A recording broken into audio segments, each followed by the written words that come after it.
ট্রাম্পের এক ফোনেই বদলে গেল ফিফার সিদ্ধান্ত। যুক্তরাষ্ট্রের স্ট্রাইকারের বিরুদ্ধে লাল কার্ডের নিষেধাজ্ঞা স্থগিত। যুক্তরাষ্ট্রের দ্বীপপুঞ্জে আঘাত হেনেছে শক্তিশালী সুপার টাইফুন বাভি। বাতাসের গতি ঘন্টায় 290 কিলোমিটার। লন্ডভন্ড ছোট দ্বীপ রোটা।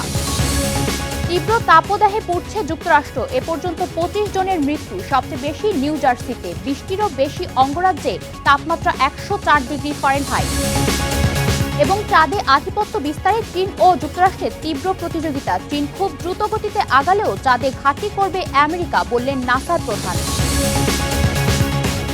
উত্তর আমেরিকার রাজনীতি, অর্থনীতি, অভিবাসন ও আন্তর্জাতিক সম্পর্কের সর্বশেষ খবর নিয়ে আপনাদের জন্য আরটিভির বিশেষ পরিবেশনা আমেরিকান রাউন্ড আপ। আপনাদের সঙ্গে আছি আমি জেরিন অপি। যুক্তরাষ্ট্রের স্ট্রাইকার ফোলারিন বালোগুনোর লাল কার্ডের নিষেধাজ্ঞা স্থগিত করেছে ফিফা। আর এমন ঘটনার পেছনে খোদ মার্কিন প্রেসিডেন্ট ডোনাল্ড ট্রাম্পের সরাসরি হস্তক্ষেপের অভিযোগ উঠেছে। এক প্রতিবেদনে এমনই দাবি করেছে বার্তা সংস্থা রয়টার্স। ফিফা তাদের শৃঙ্খলা বিধির 27 ধারা অনুযায়ী বালোগুনের লাল কার্ডের শাস্তি 1 বছরের জন্য স্থগিত করে, যার ফলে বেলজিয়ামের বিপক্ষে বাঁচা মরার লড়াইয়ে মাঠে নামতে আর কোনো বাধা নেই এই মার্কিন তারকার। ট্রাম্প নিজেই সোশ্যাল মিডিয়ায় এই সিদ্ধান্তকে ন্যায্য বলে আখ্যা দিলেও ফুটবল বিশ্বে শুরু হয়েছে তীব্র সমালোচনা। রয়্যাল বেলজিয়ান ফুটবল অ্যাসোসিয়েশন একে টুর্নামেন্টের নিয়মের পরিপন্থী উল্লেখ করে ক্ষুব্ধ প্রতিক্রিয়া জানিয়েছে। জার্মান ফুটবল অ্যাসোসিয়েশনও ফিফার সততা ও বিশ্বাসযোগ্যতা নিয়ে প্রশ্ন তুলেছে। প্রশান্ত মহাসাগরে অবস্থিত যুক্তরাষ্ট্রের দ্বীপপুঞ্জে আঘাত হেনেছে এবছরের অন্যতম শক্তিশালী সুপার টাইফুন বাভি। ক্যাটাগরি 5 মাত্রায় এই তীব্র ঘূর্ণিঝড়ের তাণ্ডবে উত্তর মারিয়ানা দ্বীপপুঞ্জের ছোট দ্বীপ রোটা লন্ডভন্ড হয়ে গেছে। ঘন্টায় প্রায় 290 কিলোমিটার বেগের ঝোড়ো বাতাসে সেখানে ব্যাপক ক্ষয়ক্ষতির খবর পাওয়া গেছে। তীব্র তাপদাহে পড়ছে যুক্তরাষ্ট্র। ভয়াবহ তাপমাত্রায় এখন পর্যন্ত অন্তত 25 জনের মৃত্যুর খবর পাওয়া গেছে। সবচেয়ে বেশি প্রাণহানি হয়েছে নিউ জার্সিতে। সেখানে অন্তত 22 জনের মৃত্যুর খবর নিশ্চিত করেছে স্থানীয় প্রশাসন। এছাড়া ইলিনয় ও মিসিসিপিতেও তাপপ্রবাহে প্রাণহানির ঘটনা ঘটেছে। যুক্তরাষ্ট্রের 20টিরও বেশি অঙ্গরাজ্যের তাপমাত্রা 104 ডিগ্রি ফারেনহাইট ছাড়িয়েছে। রবিবারও 14 কোটির বেশি মানুষ তাপপ্রবাহের সতর্কতার আওতায় ছিল। আবহাওয়া দপ্তর জানিয়েছে আগামী কয়েক দিনে উত্তর দিক থেকে আসা শীতল বাতাসে কয়েকটি এলাকার তাপমাত্রা কিছুটা কমতে পারে। ওহাইও অঙ্গরাজ্যের রিটম্যানে গোলাগুলির ঘটনায় এক পুলিশ কর্মকর্তা সহ 4 জন নিহত হয়েছে। স্থানীয় সময় রবিবার রাতে একটি গোলযোগের খবর পেয়ে সেখানে যায় পুলিশ। ঘটনাস্থলে পৌঁছানো মাত্রই পুলিশকে লক্ষ্য করে গুলি ছুটতে শুরু করে সন্দেহভাজন অস্ত্রধারী। পুলিশের পাল্টা গুলিতে হামলাকারীর মৃত্যু হয়। ওয়েইন কাউন্টির শেরিফ টম ব্যালিঙ্গার জানান, এ হামলায় এক পুলিশ কর্মকর্তা নিহত ও আরও 2 কর্মকর্তা আহত হয়েছেন। এছাড়া পুলিশের একটি কুকুরও আঘাত পেয়েছে। সোমবার সকালে Ohio bureau of criminal investigation সহ বেশ কয়েকটি আইন শৃঙ্খলা বাহিনী ঘটনাস্থলে পৌঁছে তদন্ত শুরু করেছে।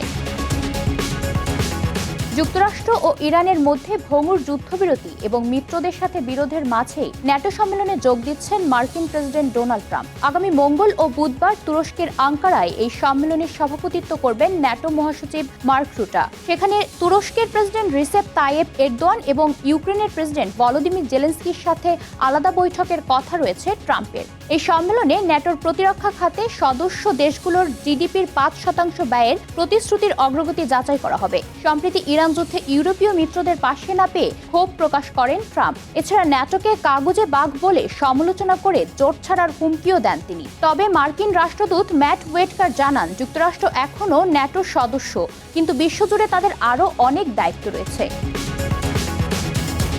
আসন্ন মার্কিন সিনেট নির্বাচনকে সামনে রেখে নির্বাচনী প্রচারণায় দলীয় অর্থায়নের নিয়ম বদলে দিয়েছে দেশটির সুপ্রিম কোর্ট।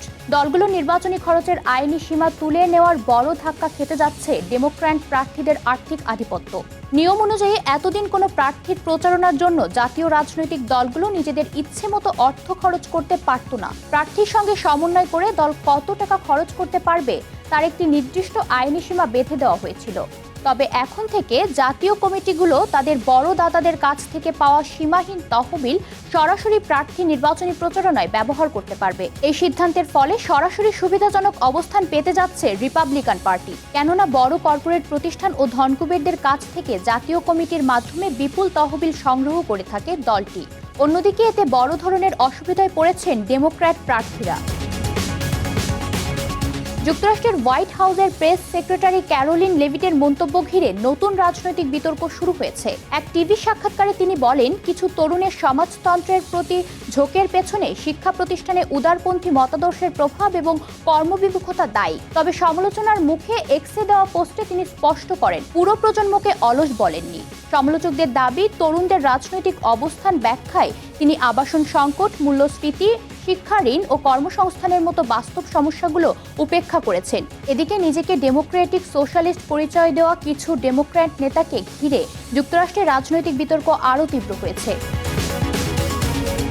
চাঁদে আধিপত্য বিস্তার ও স্থায়ী উপস্থিতি নিশ্চিত করতে চীন ও যুক্তরাষ্ট্রের মধ্যে চলছে তীব্র প্রতিযোগিতা।